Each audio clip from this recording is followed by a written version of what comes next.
Ну вот, опять я на этом точке. Вот опять двинуло ветром вот этот улик. Тот раз двинуло тот. Вот. Или вот так же, как этот. И потянуло вот это вот, когда начал падать, то крышка тут заодно. Вот железка стягивает. Потащила верхний корпус, да. Вот примерно вот так, да. Вот подъехал я проверить тут как что. Вот опять оказывается, вот надо что-то делать, как-то крепить. Большие улики, вот такие вот высокие.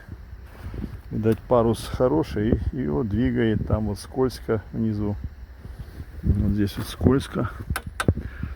Надо что-то там или шурупить снизу донышко, или еще что-то делать. Вот так поставил вот эту вот эту фанерку.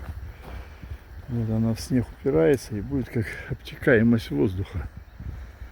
Как будет ветер обтекать немножко, как на машинах дальнобойных, и не будет двигать, да, останавливать, как бы сдвигать улик. Посмотрим.